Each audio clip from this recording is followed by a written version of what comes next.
to the present situation, I feel being idle is the toughest thing to do in the world. We humans are naturally animals with social sense and compassion. That's why we are the most successful and even dangerous species on the earth.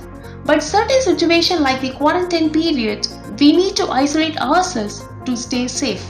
But if this isolation prolongs, what would happen and how could that will affect us psychologically? Hey peeps, this is Biodata with another data will help you understand how well our psychic system works and why we always think the worst.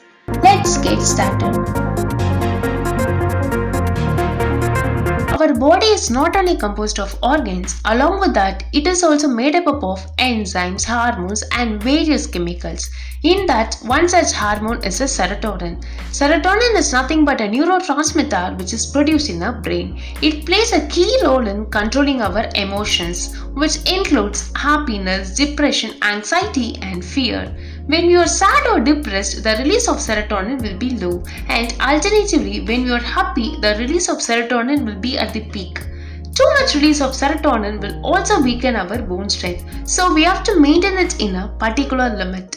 During pandemic situation, people start to sense fear, anxiety, and other psychological impacts, which makes our body to release less amount of serotonin. So, let's see what are the potential symptoms seen with the people who are facing pandemics. First one is anxiety. A survey of Chinese citizens published in February found that 42.6% of respondents experience anxiety related to coronavirus. The reason for the anxiety is quite common as we start to think what happens. Whether myself or someone in my family will get sick, to my investments, retirement plans, college savings will be negatively impacted, or I would lose my income due to workplace closure and lot more. It sounds familiar, right? Yes, we always been anxious about the future things. Usually, this thing is very normal and many like 1 in 3 people usually experience the same thing even without any pandemic. But situation like this outbreak will add more psychological effects. Next to anxiety is the obsession. It's very easy for the people to become obsessed about disease prevention and personal safety like washing, cleaning or sterilizing, and obviously staying away from our loved ones and more. But being isolated from our dear and near ones will eventually lead to the third one. Traumatic stress. You have to believe this over 40% of the youngsters are affected by this outbreak or due to this traumatic stress.